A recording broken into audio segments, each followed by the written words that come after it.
Vamos a derecho a la palabra de Dios con una iglesia tibia. Yo estaba pensando mientras estabas cantando ahí arriba y tocando la pandereta, estaba pensando que a mí me gusta mucho la leche. Soy un lechero. Mi mamá se equivocó, tenía que haber comprado una vaca para mí. No me atrae el vino, el licor, y sí me atrae mucho la leche.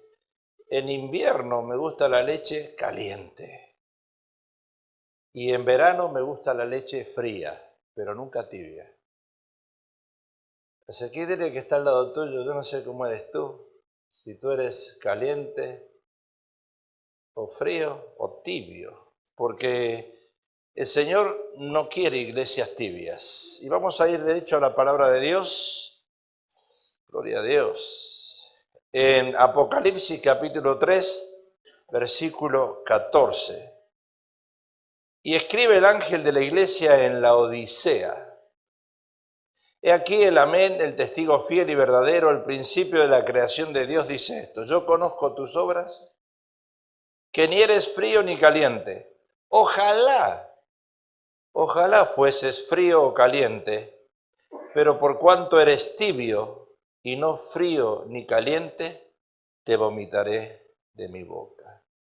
O sea que Juan, en esa visión que tuvo en la isla de Patmos, le mostró lo que es la última iglesia. Toco la última iglesia, toqué la primera y después vamos a entrar en el medio, tratando de identificarnos dónde estamos hoy.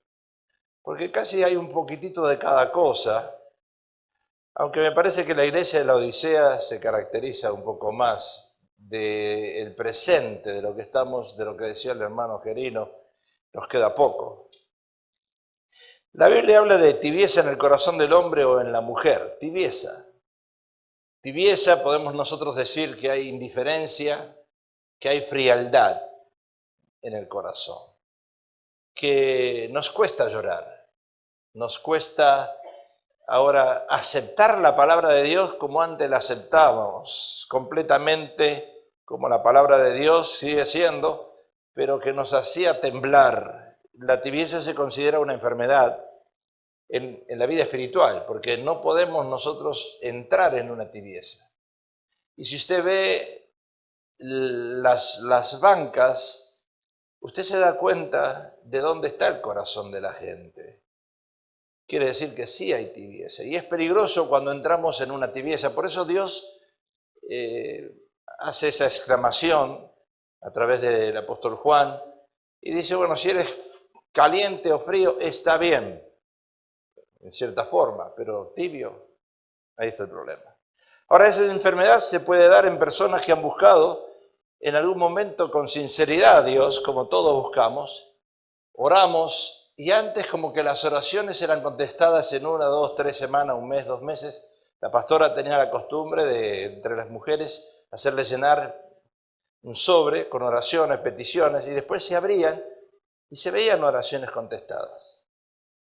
Ahora como que nos cuesta ver una oración contestada, y como nos cuesta ver una oración contestada, empezamos entonces a tener una cierta impresión de Dios, que Dios está durmiendo, que Dios no contesta mi oración, que Dios no me escucha, que ando en pecado, como decía el hermano, hoy diezmo, vengo a la iglesia, adoro al Señor, ministro, y hoy me pasó un accidente, decía el hermano Gerino, y tengo que pagar $2.000. Y no lo esperabas. La tibieza se caracteriza por la aridez del espíritu frente a las cosas de Dios. En un sentido espiritual conviene saber distinguir entre ese tipo de aridez y la sequedad permitida, a veces por Dios. Dios a veces permite que nosotros pasemos por desiertos, no todo es victoria. Aunque sabemos que Dios nos lleva de gloria en gloria, de victoria en victoria, pero a veces atravesamos desiertos, zonas desérticas, temporadas en nuestras vidas que no vemos soluciones, que no vemos la respuesta a la oración, problemas económicos, escasez de dinero, problemas en la familia, nos quedamos sin trabajo. Como que Dios a veces permite que ciertas cosas ocurran, como lo que está ocurriendo en el día de hoy, en esta sociedad, para ver dónde está nuestro corazón. Para ver si la esposa ama al esposo cuando no trae el cheque el viernes y lo sigue amando. que es un poco difícil hoy en día. Entonces, en esa aridez culpable, como quien estando en un cuarto donde hace mucho frío y teniendo quizás el fuego en una chimenea, no se acerca a él, porque tenemos la chimenea, pero no nos acercamos, estamos alejados, no nos queremos acercar. En muchos entra la duda, la desesperación, la ansiedad, y este es el peor tiempo del que estamos atravesando, donde los suicidios llegan. Uno siente el frío, pero no tiene el ánimo ni el coraje para acercarse a calentar. Si cuando abrimos la Biblia decimos, ¿dónde está Dios? ¿Qué pasó que no me contesta? Entonces, el apóstol Juan, por medio de un ángel, recibió esa revelación desde la isla de Pasmo, y dice Juan que esa revelación la recibió en el Espíritu. Porque yo creo que si una persona recibe una revelación de parte de Dios, que no puede agregar ni quitar, dice la Biblia, así es, Dios lo estableció así, si no lo recibe en el Espíritu y lo recibimos en la carne, entra la tibieza, entra la preocupación, entra el desánimo, porque nuestra carne es débil, dice Pablo. Apocalipsis 1:10 dice, yo estaba en el Espíritu en el día del Señor y oí detrás de mí una gran voz como de trompeta que decía, yo soy el Alfa y la Omega, el primero y el último, escribe en un libro lo que ves y envíalo a las 7 iglesias. Y ahí están las 7 iglesias, en Asia, Éfeso, Esmirna, Pérgamo, Tiatira, Sardis, Filadelfia y la Odisea, que es la que estamos hablando hoy. Ahora, la palabra revelar, cuando Dios le revela a Juan, le está quitando una cortina que tiene, una venda en sus ojos, y entonces Juan empieza a ver con claridad las señales del fin, y también la interpretación basada en estas 7 iglesias que nos ven o nos hacen identificarnos en las iglesias de hoy en día. Porque va a ver usted, en diferentes iglesias ocurren diferentes cosas, y en diferentes tiempos también. Cuando nosotros nos convertimos 40 años atrás, qué lindo que era. Qué lindo. Cuando iniciamos el pastorado en el año 91 en esta iglesia, qué hermoso que era. Empezamos con 60, llegamos a 170, y la gente estaba sumisa a sus pastores, a sus líderes, leían la palabra, venían a orar, había mover del Espíritu. Pero estoy hablando de 25, 27 años atrás. Y a medida que fue avanzando esos años, empezamos a ver nosotros decadencia. Y cuando el pueblo decae, también decaen sus líderes. Porque recuerden que la fortaleza en un líder está en su pueblo. El presidente, cuando lo eligen presidente, si el pueblo no lo respalda, va a estar desanimado y no va a hacer la función que tiene que ejercer, no la va a ejercer bien. Entonces Dios nos corre el velo de nosotros y de nuestros ojos para revelarnos algo de lo que ya está escrito. Pero en el momento que Dios lo pone, uno dice, uy, yo lo sabía, pero no sabía que era para este momento. La Biblia menciona, dijo el Espíritu Santo, o sea, revela el Espíritu Santo. En Hechos, fíjese qué importante que es esto, porque en el libro de Hechos, en la primera iglesia primitiva, se creía mucho en el poder del Espíritu Santo y en la revelación del Espíritu Santo. El Espíritu Santo dijo, el Señor dijo, y el Señor hablaba. Hoy el hombre dice, el Espíritu Santo dijo, el Señor dijo, y habla el hombre. Y entonces no se le cree mucho al hombre. En Hechos 13 dice, ministrando estos al Señor y ayunando, dijo el Espíritu Santo. No es que el Espíritu Santo era una voz como un speaker y decía, dijo el Espíritu Santo, soy el Espíritu Santo, estoy hablando. ¿Cómo se ve mover del Espíritu Santo? Y si es del Espíritu Santo, que el pueblo reaccione en una forma positiva. Oh, Dios me habló hoy. ¿Qué te dijo Dios? Dios me dijo que tengo que diezmar. ¿Y qué hiciste? No, voy a empezar el mes que viene. No es así la cosa. No es así. Porque cuando Dios habla, cuando es el Espíritu Santo que habla y trae convencimiento al corazón, la persona acciona instantáneamente, como el café instantáneo. Ministrarnos estos al Señor y ayunando, dijo el Espíritu Santo, apartarme, dice a Bernabé y a Saulo, que después fue Pablo, para la obra a quien los he llamado. Y Pablo en 1 Corintios 14 dice, ¿qué hay pues, hermanos? cuando os reunís, cada uno de vosotros tiene salmo, tiene doctrina, tiene lengua, tiene revelación, tiene interpretación. Y yo digo, ¿dónde están estos hermanos hoy en día? Porque cuando uno está en una iglesia de mover del Espíritu, está esperando que venga una palabra en lenguas, con interpretación, una palabra profética, alguien que lea un salmo, alguien que cante. Yo estoy constantemente diciéndole a los ministros de alabanza, preparen cantos especiales. No sé si tengo que ser yo el indicado o el mismo ministro de alabanza tiene que venir con un canto especial. Y ¿tiene alguien algo?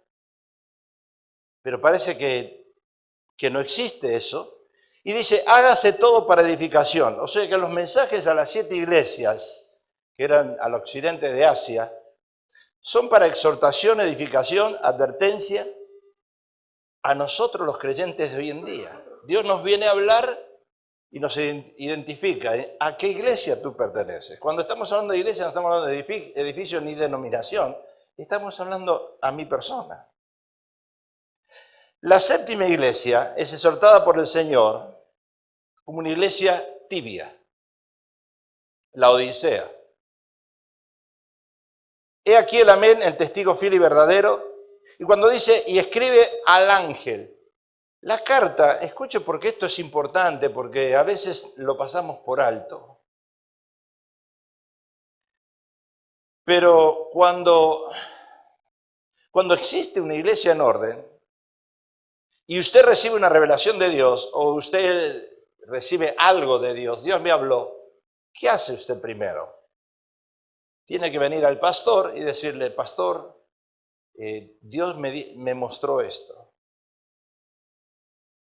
Porque si es del Espíritu Santo, el Señor ya se lo había mostrado al pastor antes que a usted.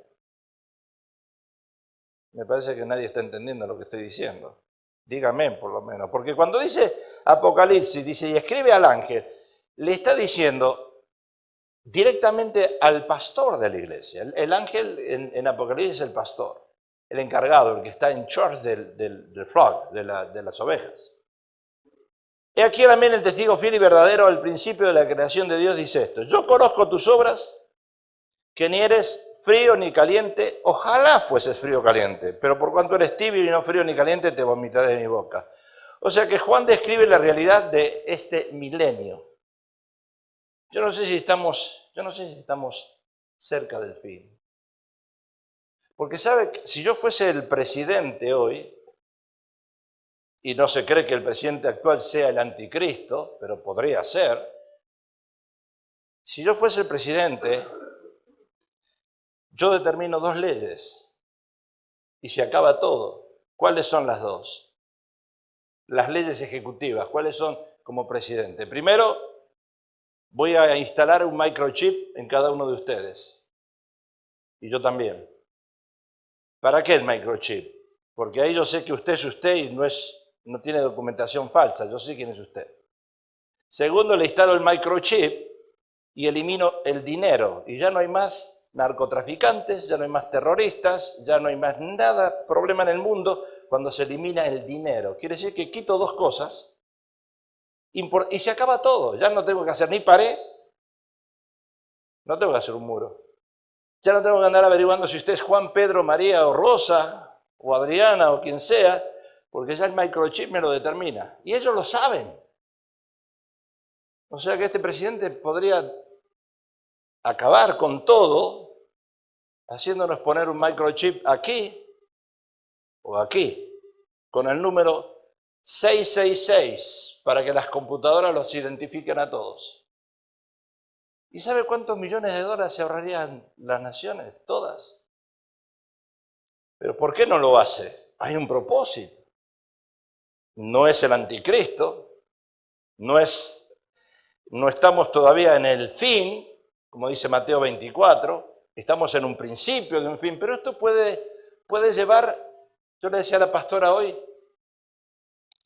que cuando el principio del fin llegue, o la tribulación llegue, porque estamos como si fuese una tribulación, de ver que padres e hijos son separados, y a los padres lo deportan y a los hijos lo dejan y están llorando uno y sufriendo el otro. Dice la Biblia que en los últimos tiempos, en los tiempos de tribulación, eso va a pasar y algunos van a pedir morir. Pero estaremos en la tribulación. Porque el Señor no vino, de acuerdo a la Biblia. Entonces, Juan describe la realidad de este milenio y dice, te prefiero frío o caliente, pero no tibio.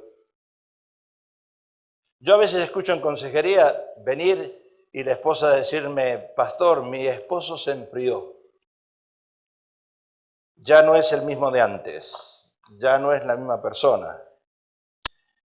Quizás puede ser al revés, ¿no serás que tú te has enfriado con él? Porque eso puede pasar también, ¿verdad? La Odisea se encontraba a 65 kilómetros al suroeste de Filadelfia, junto al río Lico, y sus ruinas se encontraban junto al actual Denizli, cerca de Onás, las antiguas Colosas, cerca de ahí. Y fue fundada por Antíoco, quien le puso el nombre de su esposa, la Odisea, que significa justicia o juicio del pueblo. Y ella le recompensó más tarde, ella a él lo envenenó. Extraño que una mujer envenene a su marido, pero bueno. Desde el comienzo de la época romana fue un gran centro comercial y administrativo. Y fue sacudida por numerosos terremotos durante los años 60, 61 de nuestra era. Sin embargo, no quiso aceptar ninguna ayuda monetaria porque era orgullosa en su riqueza. Y la Odisea fue destruida por completo en el año 1042. Ahora, eso es historia. Pero ¿por qué el Señor usó esa expresión ni él es frío ni caliente? Porque por allí pasaban cañerías de agua que venían a la Odisea, eran aguas termales. Y las aguas termales son aguas un poco tibias, y que poco a poco se iban entibiando a su paso bajo el terreno hasta llegar a las termas de los baños de la ciudad. Por eso Jesús usa esa ilustración. Esa agua se cruzaban a veces con el agua fría, se mezclaban, potable, y que procedía de los manantiales próximos a la ciudad. Porque Dios siempre busca identificarnos con algo, con algún objeto, con algún animal, con algún insecto, para que nosotros podamos entenderlo mejor, lo de la palabra. El agua termal entibiada por el terreno resultaba inadecuada para bañarse y causaba náuseas para tomarla, no se podía tomar. Y eso mismo le pasaba a esa iglesia, no era fría, no vivía en abierta rebeldía, no era caliente, no vivía ardientemente para el Señor, era tibia. Bien la ilustración de parte de Juan en esa revelación en la isla de Pasmo que recibió. Ahora, cuando nosotros traemos esto al presente y lo acotamos, porque toda la Biblia la tenemos que traer al presente, al tiempo de hoy. ¿Quiénes son los tibios? Los tibios, cuando hablamos en la palabra de Dios, los tibios son casi cristianos, casi. ¿Y por qué digo casi? Porque todavía no están persuadidos a ser cristianos, todavía tienen duda. Todavía no son ni chicha ni limonada, como decimos. Sí vengo a la iglesia, pero creo a veces y a veces no creo. Y en Hechos encontramos un ejemplo, el apóstol Pablo con el rey Agripa. Se enfrentó con el rey y Pablo le habló del Señor. Por poco me persuades a ser cristiano. Estuvimos un par de domingos atrás con una persona ahí atrás, ¿verdad, hermano Víctor? Hablándole del Señor, y tú dijiste, se convirtió, oramos por él. Por poco me persuades. Ahí vemos la diferencia. Por poco me persuades. Casi me convences. Casi me convences a venir a la iglesia todos los domingos. Casi estoy convencido, pero no del todo. Pablo dijo, quisiera Dios que por poco, por mucho, no solamente tú, sino también todos los que hoy me oyen, fuiste hechos tales como yo soy, excepto estas cadenas. Vemos el caso de Herodes Agripa que se quedó en el casi cristiano, casi me persuades. ¿Vas a ir al evento que hay el próximo mes? Y no estoy seguro. Puede ser. Posible. Esas son las respuestas que encontramos hoy en día. Posible que yo esté, posible que vaya. ¿Vienes el domingo a la iglesia? Posible que llegue. No te aseguro que voy a llegar. ¿Me estamos entendiendo? Nos estamos identificando ahí. Quizás son un quiero y no puedo. Un casi, casi. Ni carne ni pescado. Y esas personas nunca llegan a nada. O usted es o usted no es. No hay medianera, no hay términos medios para Dios. O somos o no somos. Porque yo me acuerdo que antes de ser cristiano, convertido, era cristiano, no convertido, iba a la iglesia solamente para día de Christmas, Navidad y Resurrección, Pascua, a la iglesia tradicional. Y era monaguillo, pero no sabía ni qué era yo, porque no era ni convertido, ni convencido. Entonces, de ahí la amarga queja de Cristo, ojalá fueses frío o caliente. Un comentario de un teólogo que se llama Barcook dice, pensáis de vosotros mismos que no sois ateos, pero es que resulta difícil también llamaros hijos de Dios. Parecéis como no estar en el mundo, pero miráis siempre al mundo, al igual que la mujer de Lot. Oh, qué comentario este teólogo.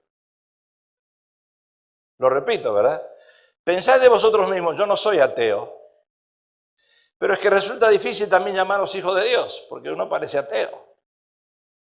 Parecéis como no estar en el mundo, pero miráis siempre al mundo, al igual que la mujer de Lot. Entonces, ¿en qué condición está esa persona? Vuestras almas están como divididas en dos, dice él.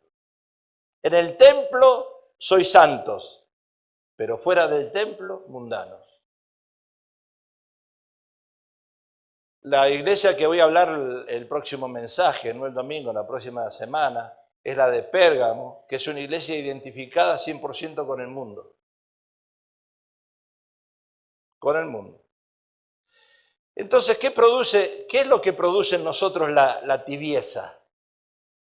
Y Apocalipsis lo relata. Hay un desaliento, por un lado, y también por el otro lado, el dios Mamón, el dios del dinero. Ayer llegué a cargar gasolina y alguien se me adelantó y lo primero que hizo es jugó un boleto al loto. Y yo dije, wow. Y lo hizo bien rápido, ¿eh? Ay, pim, pom, pam. Y entonces agarró otro boleto y lo puso en la máquina y dice, no ganaste. La máquina le dice si ganó o no ganó. Dice, no ganaste. Qué rápido se sabe si uno gana o pierde. Pero el dinero se va. Apocalipsis 3:16 dice, pero por cuanto eres tibio y no frío ni caliente, te vomitaré de mi boca. Porque tú dices, yo soy rico, me he enriquecido y de ninguna cosa tengo necesidad y no sabes que tú eres un desventurado, miserable, pobre, ciego y desnudo. Lucas 16 dice, ningún siervo puede servir a dos señores, hablando del dinero, porque o aborrecerá el uno y amará al otro, o estimará el uno y menospreciará al otro. No podéis servir a Dios y a las riquezas. Una de las cosas que me enteré en esta semana pasada es que porque ahora estamos jubilados, nosotros, la pastora y yo estamos jubilados, no hay necesidad de hacer taxes, porque no tenemos que rendir cuenta al tío Sam, como no tenemos entrada de dinero. Y a veces cuando uno no tiene entrada de dinero se preocupa. A veces uno dice, prefiero pagar al tío Sam porque me entra dinero. Pero si no me entra dinero y estoy jubilado, vivo de la jubilación. Pero si no tienes income, no hay necesidad de hacer taxes. Yo digo, qué bueno, me puse contenta, no voy a tener que hacer taxes. Ahora, la tibieza no se da de un día para el otro. Llega en una forma paulatina, alguien que está buscando hacerse rico o tener dinero. Salomón trató de hacerlo a sus 40 años. A los 20 empezó, a los 40 lo quiso hacer, ya a los 60 estaba cansado y a los 80 dijo, cuando tenía 80 años, dijo, vanidad de vanidades, todo lo que hice bajo el sol no sirve para nada. Cuando estuvimos en el servicio recordatorio de Gilberto, semana pasada, nos dimos cuenta de qué sirve amontonar riquezas y riquezas y riquezas. Una hermana me estaban contando que sacó todo el dinero del banco porque no tenía confianza en el banco y sacó todo su dinero, eran como más de $10.000. Se lo llevó a la casa y lo guardó debajo del colchón. Y a la semana siguiente se le incendió la casa y se le quemaron todos los billetes.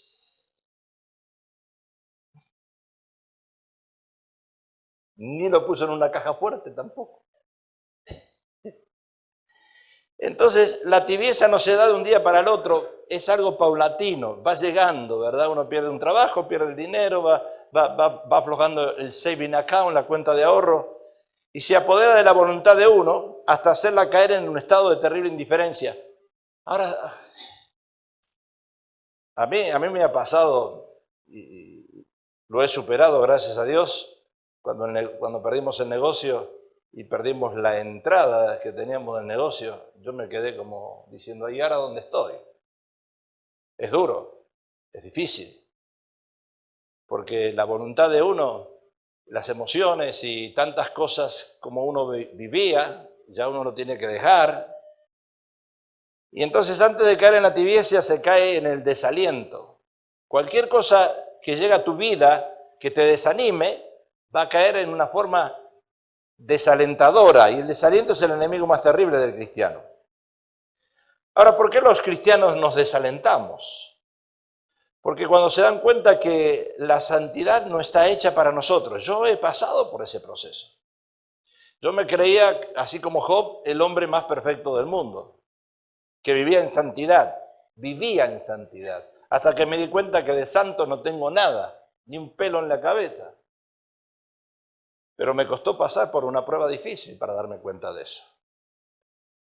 Me costó pasar por la pérdida de un negocio para darme cuenta que yo de santo no tengo nada. Y cuando vi que tenía 45 familias trabajando para mí y haciéndome a mí rico, yo dije, ¿qué pasa acá? Esto no está bien. Eso es lo que le pasa a usted cuando va a trabajar por otro. Ellos se hacen ricos, usted no. Pero yo me di cuenta y yo dije, ¿y esto no era así antes? Porque siempre cuando yo estaba al frente del negocio, le pagaba bien a las personas. Hacían mucho dinero conmigo. Pero trabajaban. Pero cuando llegué ahora y vi digo, ¿qué pasó acá? Y Dios puso misericordia en mi corazón por la gente. Y me cambió la forma de ver las cosas. Y me dije, Señor, yo soy un hipócrita. De santo no tengo nada. Y cuando me di cuenta que de santo no tengo nada, empiezo a entender a ustedes. Porque ustedes tampoco de santo ni tienen un pelo en la cabeza. O dígale al que está al lado de tuyo, tú de santo no tienes nada. Y él menos, porque se pone un gorrito, pero si se lo saca ni un pelo tiene. ¿O alguien tiene algo de santo? ¿Verdad?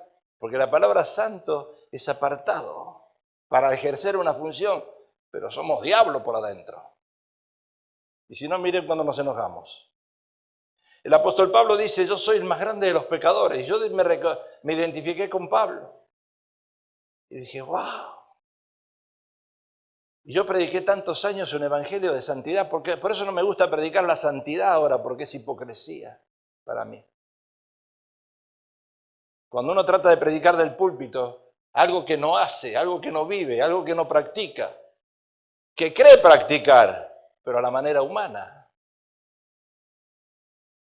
Yo dije, Señor, ¿qué pasa? Esto no es así.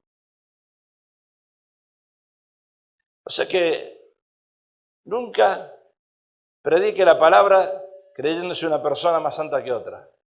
Y eso Dios me lo mostró a mí. Pablo, ¿qué estás haciendo?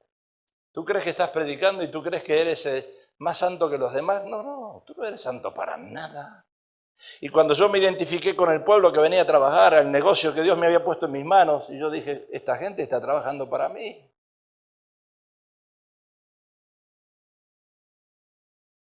Y claro, empecé a tener misericordia y compasión, pero fue demasiado tarde, porque el negocio lo había dejado en manos de mi hijo, yo no podía hacer nada.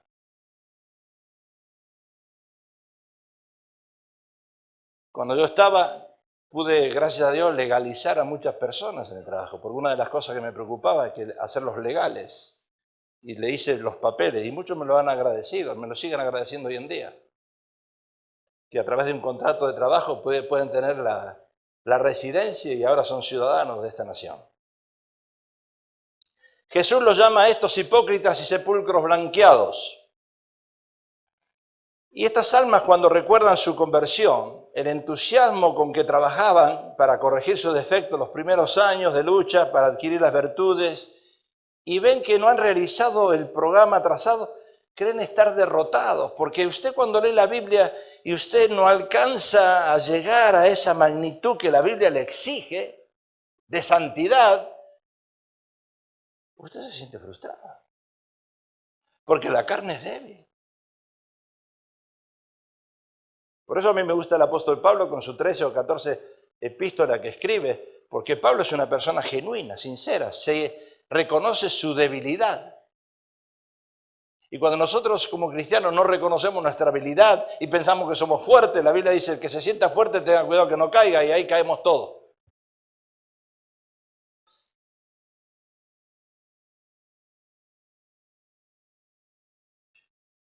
Por eso uno se desalienta, se enfría y se vuelve tibio. Me decía años atrás, una persona me decía, yo engaño a mi esposa con otra mujer. Y le digo, ¿por qué la engañas con otra mujer si tu esposa es hermosa? Me dice, porque todos lo hacen. Ah, está bien. Si todos lo hacen y tú lo quieres hacer, hazlo. Y esa es la filosofía que la gente tiene hoy en día, ¿verdad? Entonces, uno se concentra más en buscar hacer dinero y deja a Dios. No, mejor, yo traté de ser santo, traté de vivir una vida apartada. Tú lo dijiste hoy. Y eso te trae un desaliento, un desánimo, porque eres humano. Porque no estás esperando eso. Porque le pasó a Job y me pasó a mí y nos pasa más de uno. Y cuando el diablo te pega, ¿sabes por qué nos pega? Porque nos sentimos perfectos. Y espero que eso haya sido una enseñanza. Porque perdiste $2.000. No es nada. Yo perdí millones, mucho. Y lo siento, claro que lo voy a sentir siempre. Apocalipsis dice, pero por cuanto eres tibio y no frío ni caliente, te vomitaré de mi boca, porque tú dices, yo soy rico y me he enriquecido y de ninguna manera tengo necesidad, y no sabes que tú eres un desventurado, miserable, pobre, ciego y desnudo. Ahora, la palabra riqueza equivale a mamón. Mamón es el dios de la riqueza. Entonces, ¿qué pasa cuando un cristiano se ve frustrado? Estoy hablando de la tibieza. ¿Por qué viene la tibieza y por qué estamos en la iglesia de la Odisea? ¿Por qué estamos tibios? Porque cuando un cristiano se ve frustrado y desanimado, va a pensar más en hacer dinero. Es mejor hacer dinero y no venir aquí y orar y buscar a Dios, y Dios nada. Y nada. Y yo sé el día de hoy, cuando estoy en la oficina y haciendo cosas, porque hago muchas cosas, pero de todas las cosas que hago en la oficina, ninguna me da dinero. Y si usted sabe cómo el diablo me habla a mí, fácil. Me dice, ¿qué estás haciendo acá?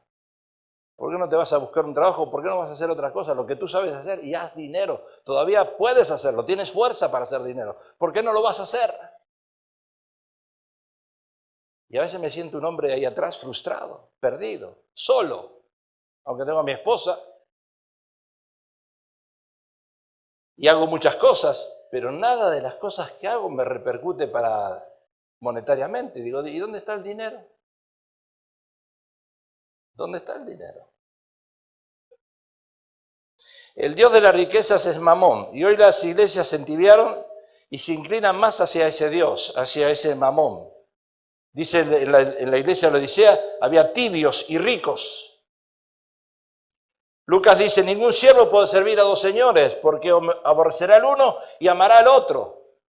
O estimará al uno y menospreciará al otro. No podéis servir a Dios y a las riquezas.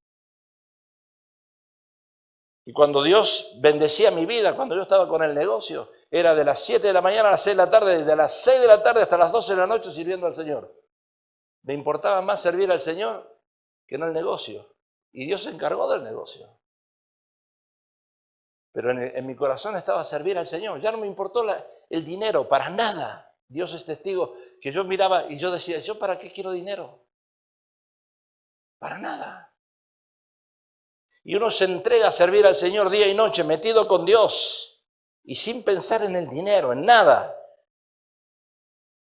Claro, y cuando uno descuida algo, el diablo se mete por lo que uno descuida. Por eso en la vida de un cristiano no podemos descuidar nada. Dice la Biblia, no des lugar al diablo. Servir denota la acepción de un amo, de un jefe. Son personas que dedican la mayor parte del tiempo a hacer dinero. Y eso implica amor. Pablo, ¿qué dice? La raíz de todos los males no es el dinero, es el amor al dinero.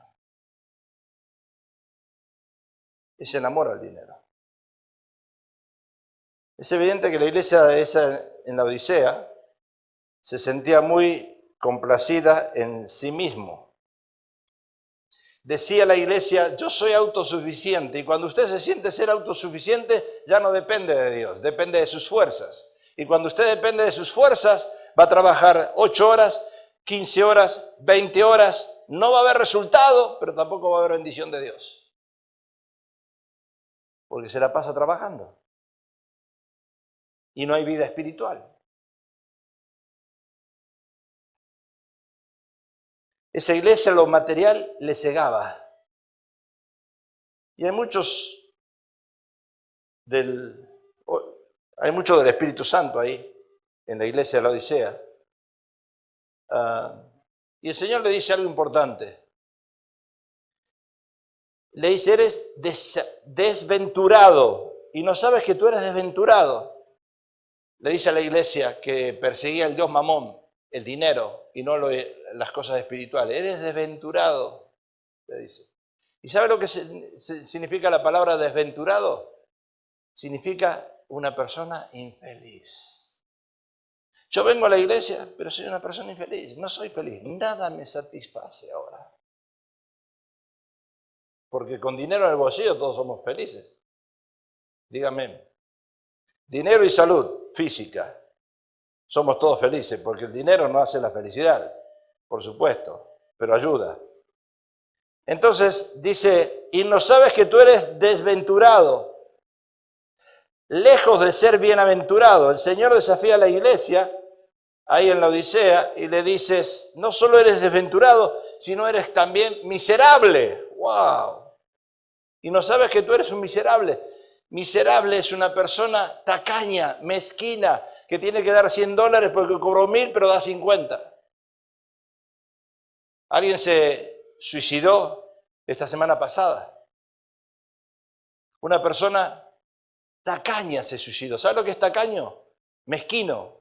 ¿Qué más? ¿Qué otra palabra usan por tacaño? Codo, agarrado al codo. Se suicidó y abrió el gas y se suicidó con gas. Pero para no gastar tanto gas, lo abrió al mínimo. De tan mezquino que era.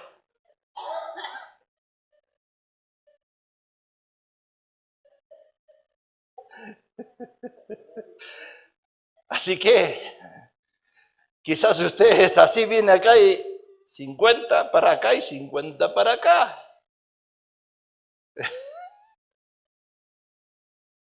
En esa iglesia se creían autosuficientes, no necesitados de nada ni de nadie, no vinculados a nadie más y por tanto encerrados en sí mismos. No obstante, el Señor les dice, tú eres miserable. ¿Sabe lo que significa? Digno de lástima. Dios me puso un corazón que ame al hispano y tengo misericordia y compasión. Pero ¿saben una cosa? No vamos a ganar lo que estamos luchando en la televisión, poniendo a nuestro hijo o nuestra hija llorando delante de las pantallas. ¡Ay, yo no quiero que se lleven a mi mamá! ¡Yo no quiero que se lleven a mi papá! No vamos a hacer nada con eso. Eso no va a tocar el corazón de esta gente. No sirve ya. Eso pasó 40 años atrás. 40 años atrás el americano tenía compasión del hispano. Pero cuando nos empezó a conocer que somos mentirosos, ladrones, embusteros, fraudulentos, cuando nos empezó a conocer dijo, that's it. Se acabó. Por más que pongas a tu hijo o a tu hija a llorar delante de la pantalla de televisión, no vas a ganar nada.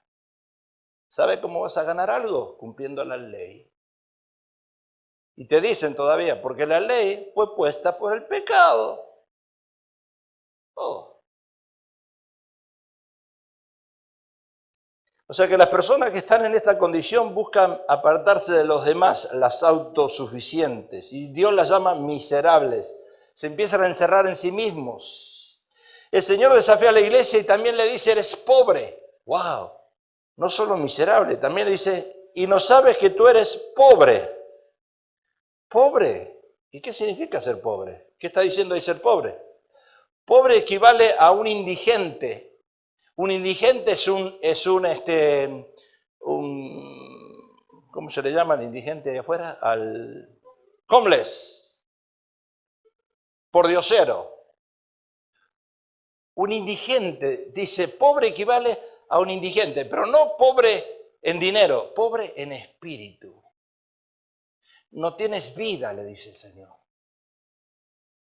No tienes vida. En tu corazón está solo hacer dinero y no tienes vida. No puedes dar nada. ¿Y qué dice el Sermón del Monte? Dice, bienaventurados los pobres en espíritu, porque ellos ¿qué?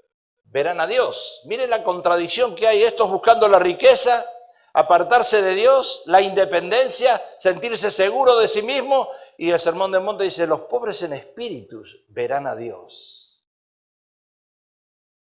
Y le dice, pero también eres ciego. Ciego.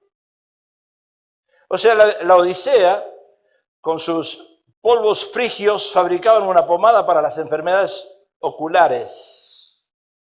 La semana pasada tuve que ir a comprar un colirio para los ojos.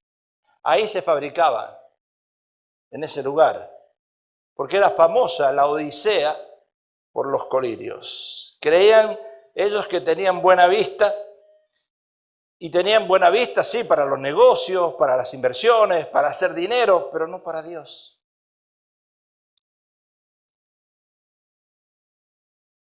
El Señor desafía a la iglesia y también le dice, eres desnudo.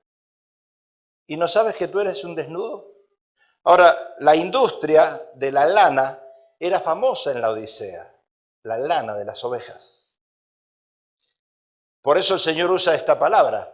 Dice, mira, aquí hay un montón de ovejas, está lleno de lanas, pero tú eres un desnudo. No tienes nada.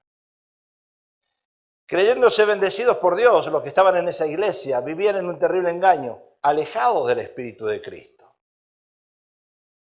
Qué ilustración tremenda trae el Señor en la iglesia de la Odisea. Hermosa.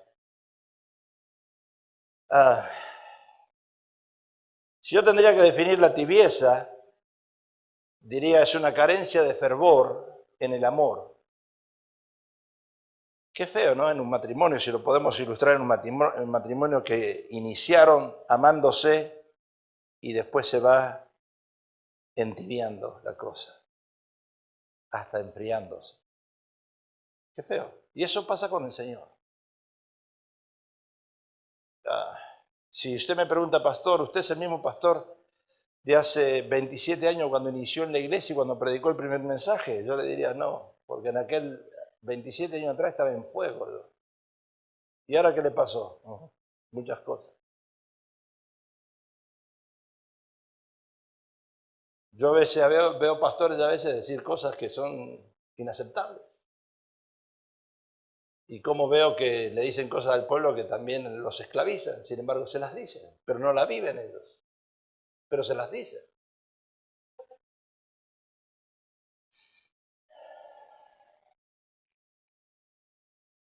Al principio la iglesia estaba cerca de Dios, fervorosa, pero después se volvió tibia.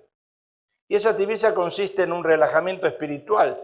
Frena las energías, la voluntad, el deseo de llegar a la iglesia, empezamos a llegar tarde, no diezmamos, no oramos, no nos preocupamos por las cosas de Dios, hacemos las cosas a medias, no las hacemos con interés, las hacemos a desgano, empezamos algo y lo dejamos a media, no seguimos. Los miércoles aquí se está practicando música, los instrumentos, y hay bastantes niños que están viniendo con el hermano Rodrigo. Qué bueno, quiera Dios que siga eso. Porque tibios son los que pierden la sensibilidad espiritual, ya no son sensibles, hay dureza en el corazón. Muchos autores han comparado la vida espiritual a un río con muchas corrientes de agua, y si la persona desea cruzarlo deberá nadar constantemente, aunque ello le implique esfuerzo y sacrificio. Pero si se deja de nadar en medio del río o de un mar, la primera cosa que va a aparecer va a ser un tiburón y te come. Y los que estamos más gorditos, mejor, porque tienen carne buena ahí adentro. Así que si tú empezaste a nadar, más vale que nades más fuerte, porque hay que llegar a la otra orilla. Y llegar a la otra orilla no es fácil. Y llegar a la otra orilla te demanda tiempo y energía. Y cuando tú te cansas y te vuelves tibio y dejas de mover los brazos, y espera, tratas de que otros lo muevan por ti. Y ahí viene la esposa y...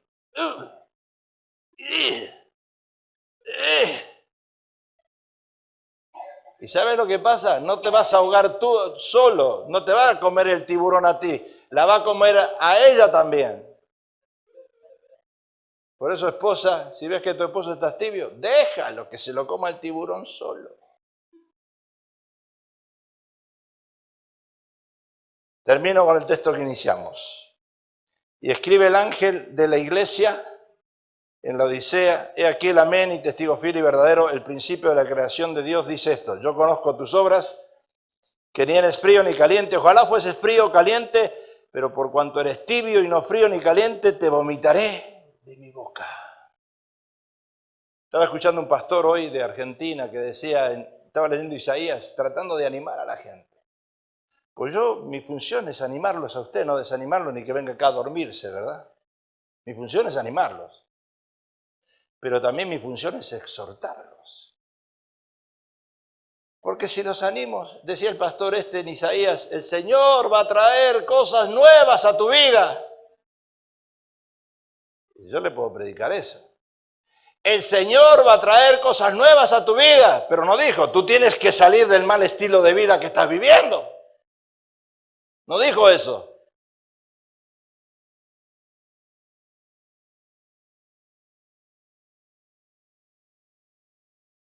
¿Qué cosas nuevas va a traer el Señor en Isaías? Leemos Isaías, es tremendo Isaías, es un profeta evangélico. Es hermoso leerlo, pero no es fácil. La realidad es otra, ¿o no? Cierra tus ojos, vamos a orar. Vamos a orar. Vamos a hacer algo, mientras el hermano nos dirige, vamos a venir aquí al altar. Voy a pedir a los